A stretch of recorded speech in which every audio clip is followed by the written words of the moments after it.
आज की कहानी है लॉटरी, जो मुंशी प्रेमचंद द्वारा रचित है। जल्दी से मालदार हो जाने की हवस किसे नहीं होती। उन दिनों जब लॉटरी के टिकट आए तो मेरे दोस्त विक्रम के पिता और चाचा और अम्मा और भाई सभी ने एक एक टिकट खरीद लिया।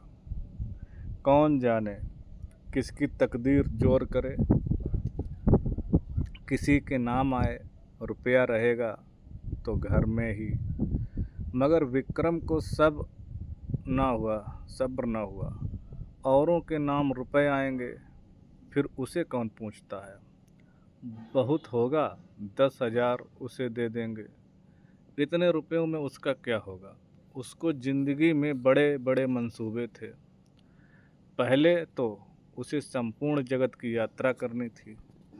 एक एक कोने की पीरू और ब्राज़ील और टिम्बकटू और होनोलुलु, यह सब उसके प्रोग्राम में थे। वह आंधी की तरह महीने 2 महीने उड़कर लौट आने वालों में न था। वह एक एक स्थान में कई कई दिन ठहरकर वहाँ के रहन सहन, रीति रिवाज आदि का अध्ययन करना और संसार यात्रा का एक बृहद ग्रंथ लिखना चाहता था। फिर उसे एक बहुत बड़ा पुस्तकालय बनवाना था, जिसमें दुनिया भर की उत्तम रचनाएं जमा की जाएं। पुस्तकालय के लिए वह 2 लाख तक खर्च करने को तैयार था। और बंगला और कार और फर्नीचर तो मामूली बातें थीं। पिता या चाचा के नाम रुपए आए तो 5,000 से ज़्यादा का डौल नहीं। अम्मा के नाम आए तो 20,000 मिल जाएंगे। लेकिन भाई साहब के नाम आ गए तो उसके हाथ धेला भी न लगेगा।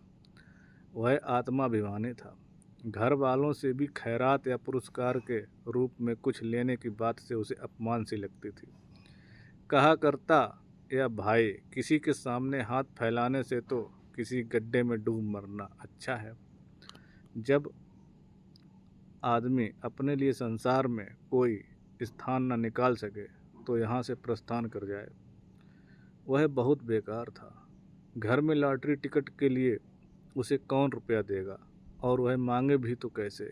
उसने बहुत सोच विचार कर कहा, क्यों ना हम तुम साझे में टिकट ले लें।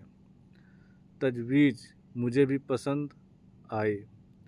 मैं उन दिनों स्कूल मास्टर था। 20 रुपये मिलते थे, उसमें बड़ी मुश्किल से गुजर होती थी। 10 रुपये का टिकट खरीदना मेरे लिए हाथी खरीदना था।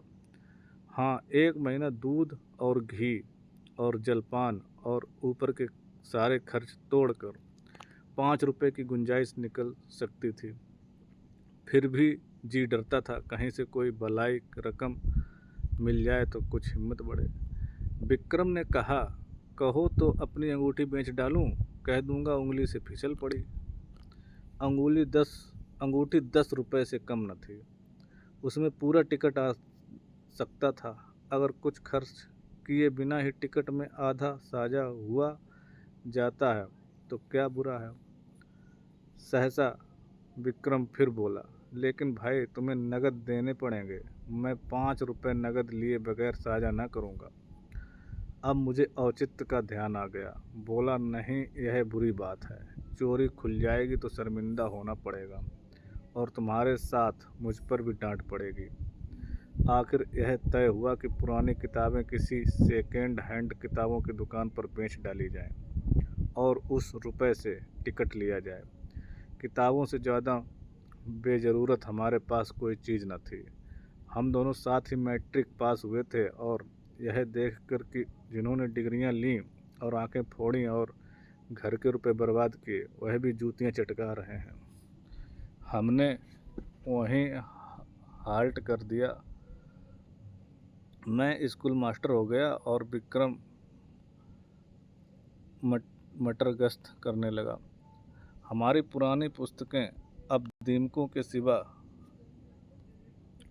हमारे किसी काम की न थीं। हमसे जितना चाटते बना चाटा उनका सत्य निकल लिया। अब चूहे चाटें या दीमक, हमें परवाह न थी। आज हम दोनों ने उन्हें कूड़ खाने से निकाला और झाड़ पोंछ कर एक बड़ा सा गट्ठर बांधा। मैं मास्टर था, किसी बुक सेलर की दुकान पर किताब बेचते हुए झेंपता था। मुझे सभी पहचानते थे, इसलिए यह खिदमत विक्रम के सुपुर्द हुई और वह आध घंटे में 10 रुपए का एक नोट लिए उछलता कूदता आ पहुंचा। मैंने उसे इतना प्रसन्न कभी न देखा था। किताबें 40 रुपए से कम की न थीं, पर यह 10 रुपए उस वक्त हमें जैसे पड़े हुए मिले। अब टिकट में आधा साझा होगा, 10 लाख की रकम मिलेगी, 5 लाख मेरे हिस्से में आएंगे और 5 विक्रम के।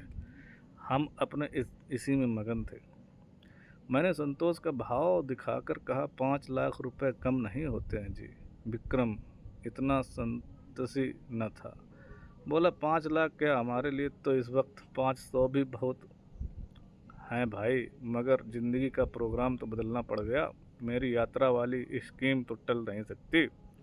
हाँ, पुस्तकालय गायब हो गया। मैंने आपत्ति की, आखिर यात्रा में तुम 2 लाख से ज़्यादा तो ना खर्च करोगे? जी नहीं, उसका बजट है 3.5 लाख का। 7 वर्ष का प्रोग्राम है, 50,000 रुपये साल ही तो हुए। 4,000 महीना कहो। मैं समझता हूँ 2,000 में तुम बड़े आराम से रह सकते हो। विक्रम ने गर्म होकर कहा, मैं शान से रहना चाहता हूँ, भिखारियों की तरह नहीं।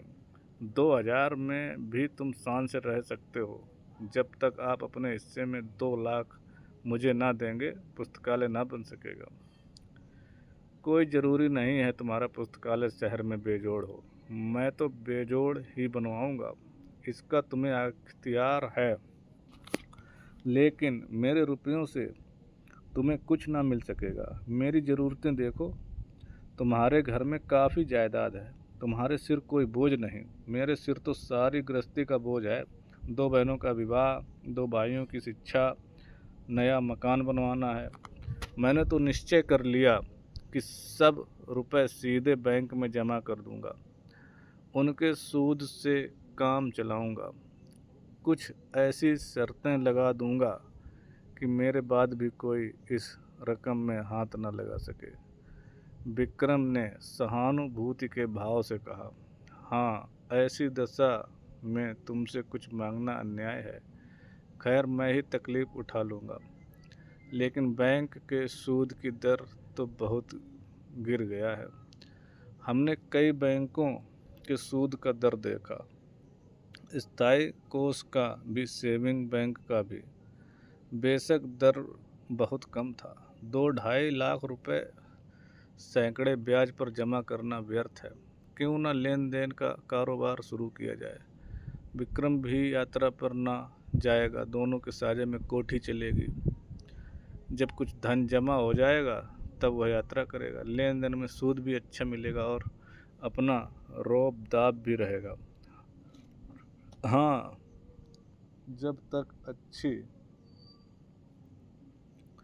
जमानत ना हो, किसी को रुपया न देना चाहिए, चाहे आसामी कितना भी मातबर क्यों न हो। और जमानत पर रुपए दे ही क्यों, जायदाद रेहन लिखाकर रुपए देंगे, फिर तो कोई खटका न रहेगा। यह मंजिल भी तय हुई। अब यह प्रश्न उठा कि टिकट पर किसका नाम रहे। विक्रम ने अपना नाम रखने के लिए बड़ा आग्रह किया। अगर उसका नाम ना रहा तो वह टिकट ही न लेगा। मैंने कोई उपाय न देखकर मंजूर कर लिया और बिना किसी लिखा पढ़ी के, जिससे आगे चलकर मुझे बड़ी परेशानी हुई। एक एक करके इंतज़ार के दिन कटने लगे। भोर होते ही हमारी आंखें कैलेंडर पर जाती। मेरा मकान विक्रम के मकान से मिला हुआ था।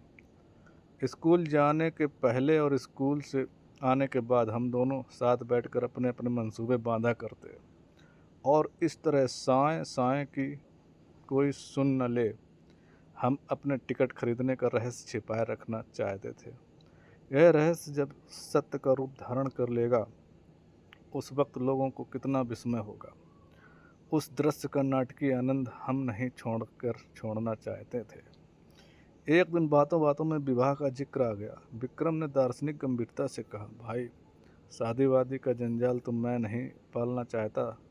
व्यर्थ को चिंता और हाय हाय पत्नी की नज़रदारी में भी बहुत से रुपए उड़ जाएंगे। मैंने इसका विरोध किया। हाँ यह तो ठीक है, लेकिन जब तक जीवन के सुख दुख का कोई साथी न हो जीवन का आनंद ही क्या।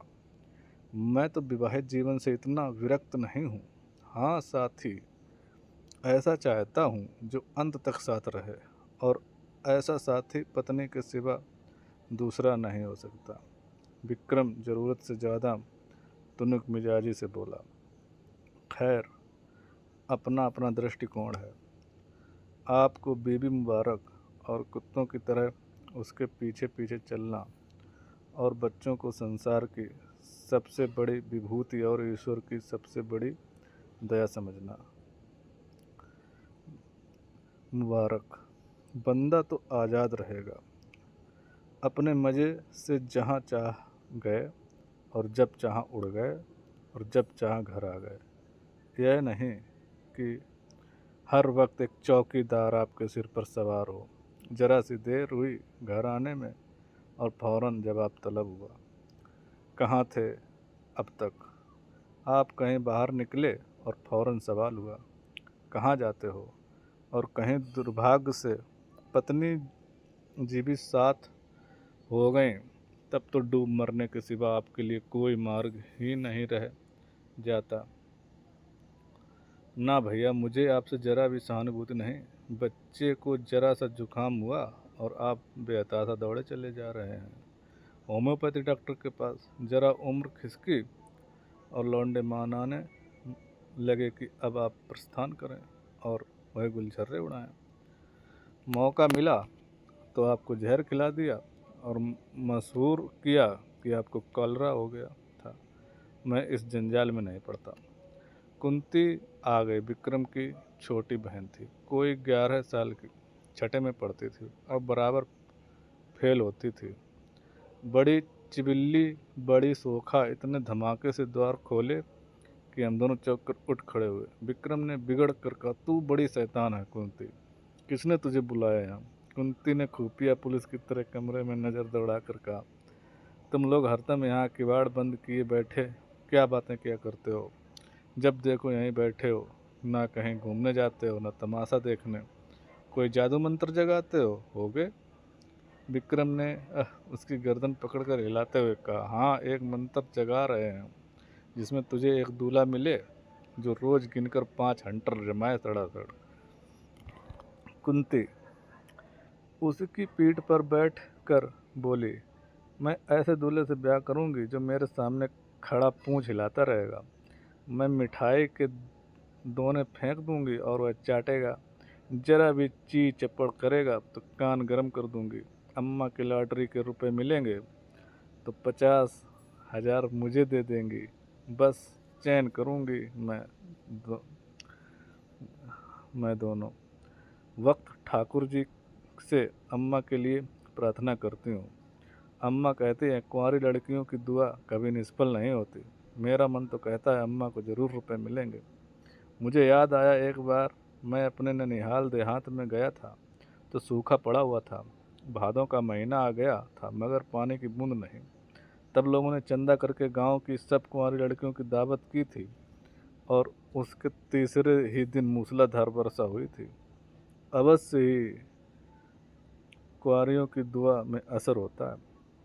मैंने विक्रम को अर्थपूर्ण आँखों से देखा। विक्रम मुझे आँखों ही में अपने सलाह कर ली और निश्चय भी कर लिया।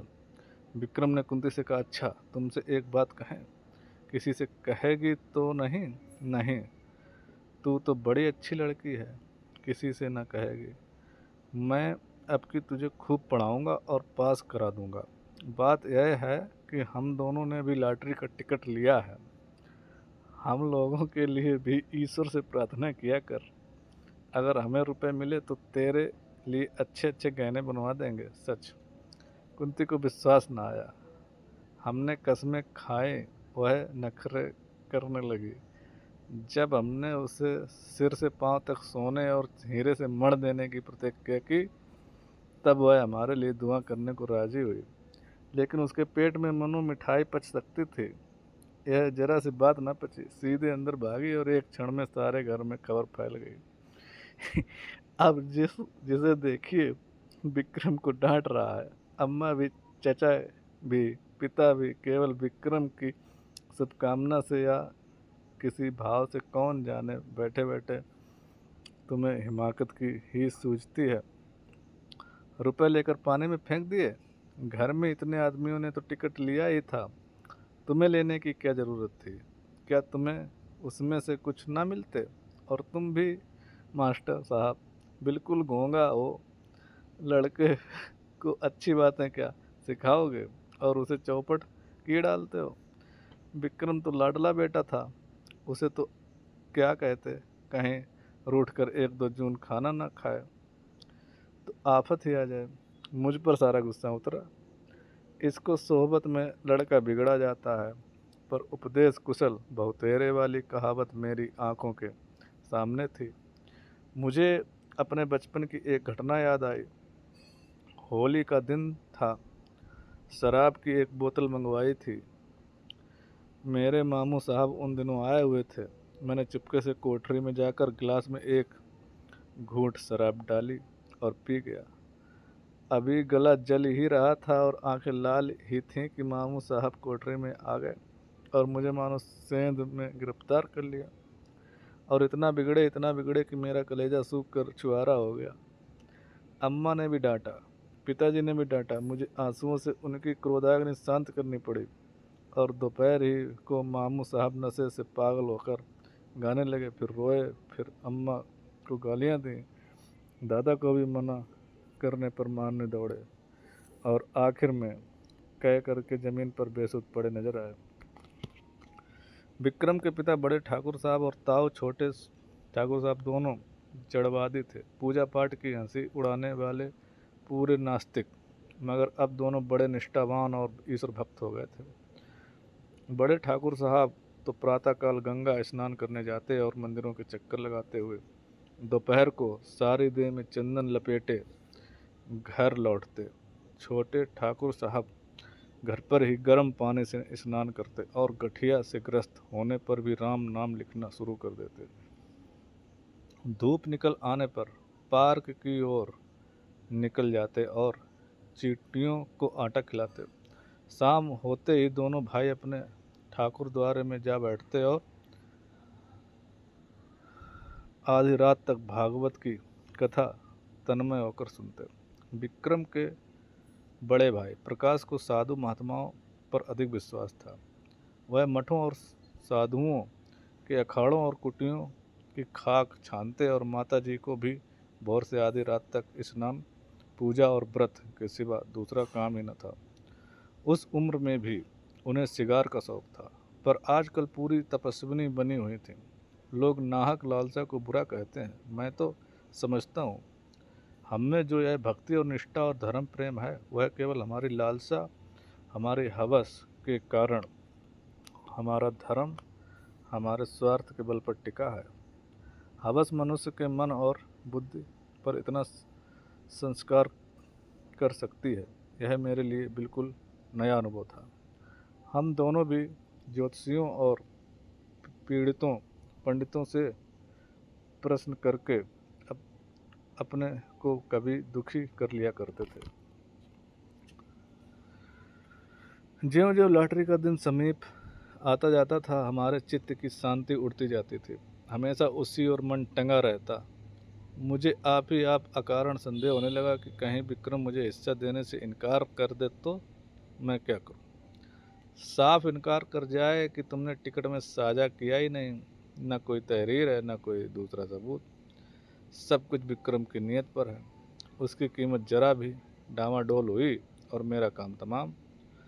कहीं फरियाद नहीं कर सकता, मुंह तक नहीं खोल सकता। अगर कुछ कहूँ भी तो कोई लाभ नहीं। अगर उसकी नीयत में फितूर आ गया है, तब तो वह अभी से इनकार कर देगा। अगर नहीं आया तो इस संदेह से उसे मर्मांतक वेदना होगी। आदमी ऐसा तो नहीं है, मगर भाई दौलत पाकर ईमान सलामत रखना कठिन है। अभी तो रुपए नहीं मिले। इस वक्त ईमानदार बनने में क्या खर्च होता है। परीक्षा का समय तो तब आएगा जब 10 लाख रुपए हाथ में होंगे।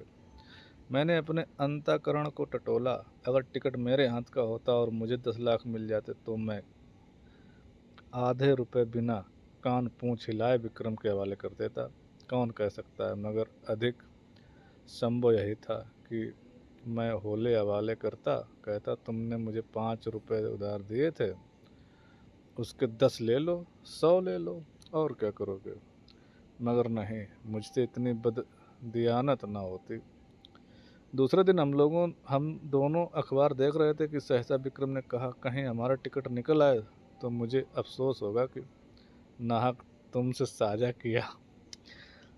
वह सरल भाव से मुस्कुराया, मगर यह थी उसके आत्मा की झलक जिसे वह विनोद की आड़ में छिपाना चाहता था। मैंने चौंक कर कहा, सच? लेकिन इसी तरह मुझे भी तो अफसोस हो सकता है। लेकिन टिकट तो मेरे नाम का है, इससे क्या। अच्छा, मान लो तो मैं तुम्हारे साझे से इनकार कर जाऊं। मेरा खून सर्द हो गया, आंखों के सामने अंधेरा छा गया। मैं तुम्हें इतना बदनीयत नहीं समझता, मगर है बहुत संभव। 5 लाख, सोचो दिमाग चकरा जाता है। तो भाई अभी से कुशल है, लिखा पढ़ी कर लो। यह संशय रहे ही क्यों, विक्रम ने हंसकर कहा। तुम बड़े सक्को हो यार। मैं तुम्हारी परीक्षा ले रहा था, भला ऐसा कहीं हो सकता है। 5 लाख, 5 करोड़ भी हो तो हम 5 करोड़ भी हों, किंतु मुझे इन आश्वासनों पर बिल्कुल विश्वास न आया। मन में एक संशय बैठ गया।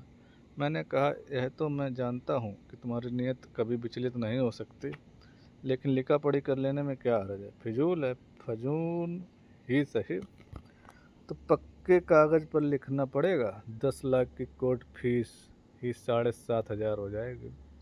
किस भ्रम में हैं आप। मैंने सोचा भला से सादी लिखा पढ़ी के बल पर कोई कानूनी कार्रवाई न कर सकूंगा, पर इन्हें लज्जित करने का, इन्हें जलील करने का, इनके सबके सामने बेईमान सिद्ध करने का भय ना हो तो आदमी ना जाने क्या करे। अपमान का भय कानून के भय से किसी तरह कम क्रियाशील नहीं होता। बोला, मुझे सादे कागज पर ही विश्वास आ जाएगा। विक्रम ने लापरवाही से कहा, जिस कागज का कोई कानूनी महत्व नहीं उसे लिखकर क्यों समय नष्ट करें। मुझे निश्चय हो गया, विक्रम की नीयत में अभी से फितूर आ गया। नहीं तो सादा कागज लिखने में क्या बाधा हो सकती है। बिगड़ कर कहा, तुम्हारी नीयत अभी से खराब हो गई। उसने निर्दयता से कहा, तो क्या तुम यह साबित करना चाहते हो कि ऐसी दशा में तुम्हारी नीयत ना बदलती। मेरी नीयत इतनी कमज़ोर नहीं है। रहने भी दो, बड़े नीयत वाले अच्छे अच्छों को देखा है। तुम्हें इसी वक्त लेखबद्ध होना पड़ेगा। मुझे तुम्हारे ऊपर विश्वास नहीं रहा। अगर तुम्हें मेरे ऊपर विश्वास नहीं है तो मैं भी नहीं लिखता। तो क्या तुम समझते हो तुम मेरे रुपए हजम कर जाओगे। किसके रुपए और कैसे रुपए। मैं कह देता हूँ विक्रम, हमारी दोस्ती का ही अंत हो जाएगा, बल्कि इससे कहीं भयंकर परिणाम होगा। हिंसा की एक ज्वाला सी मेरे अंदर दहक उठी। सहसा दीवान खाने में झड़प की आवाज़ सुनकर मेरा ध्यान उधर चला गया। यहाँ दोनों ठाकुर बैठा करते थे। उनमें ऐसी मैत्री थी जो आदर्श भाइयों में हो सकती है। राम और लक्ष्मण में भी इतनी ही रही होगी। झड़प को तो बात ही क्या, मैंने उसमें कभी विवाद होते न सुना था। बड़े ठाकुर जो कह दें वह छोटे ठाकुर के लिए कानून था, और छोटे ठाकुर की इच्छा देखकर ही बड़े ठाकुर कोई बात कहते थे। हम दोनों को आश्चर्य हुआ। दीवान खाने के द्वार पर जाकर खड़े हो गए। दोनों भाई अपनी अपनी कुर्सियों से उठकर खड़े हो गए थे। एक एक कदम आगे भी बढ़ पाए थे। आंखें लाल, मुख विकृत, त्योहारियाँ चढ़ी हुई, मुट्ठियाँ बंधी हुई। मालूम होता था बस आधा पाई हुआ ही चाहती है।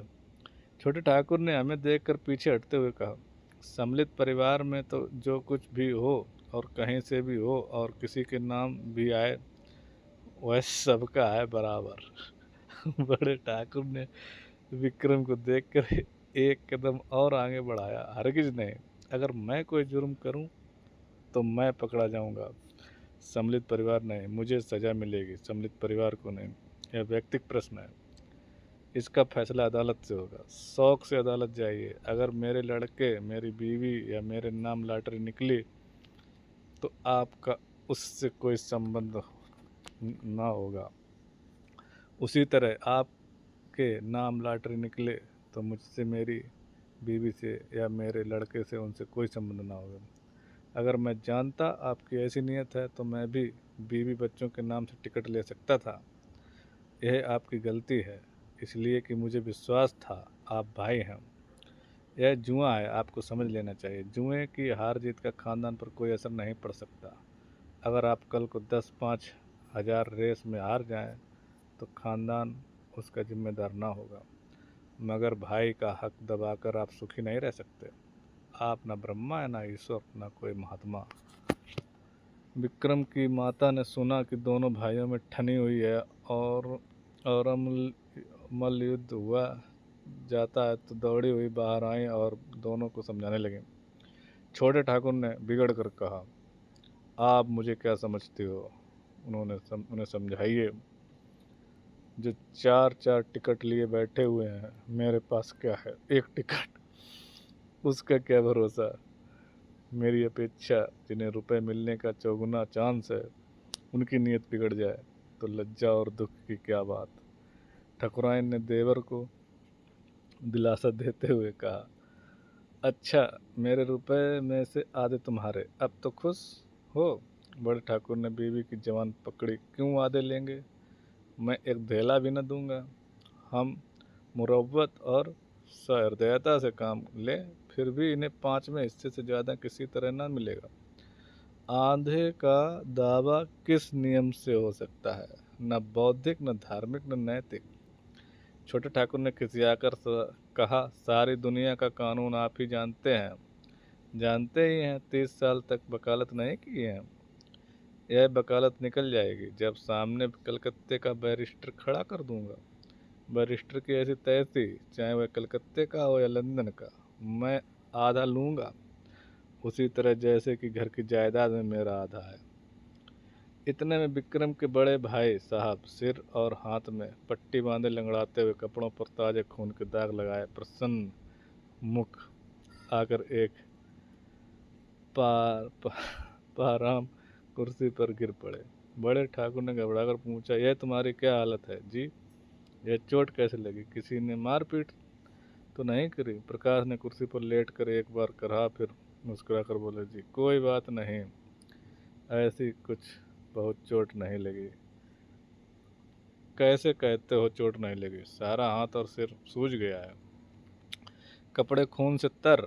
यह मामला क्या है? कोई मोटर दुर्घटना तो नहीं हो गई? बहुत मामूली चोट है साहब, 2-4 दिन में अच्छी हो जाएगी, घबराने की कोई बात नहीं। प्रकाश के मुख पर आशापूर्ण शांत मुस्कान थी। क्रोध, लज्जा और प्रतिशोध की भावना का नाम भी न था। बड़े ठाकुर ने और व्यग्र होकर पूछा, लेकिन हुआ क्या?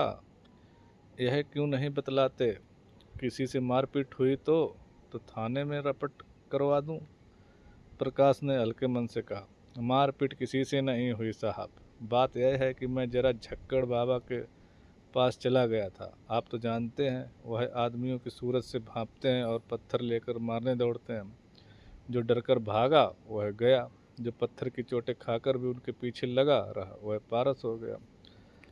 वह यही परीक्षा लेते हैं। आज मैं वहाँ पहुँचा तो 50 आदमी जमा थे।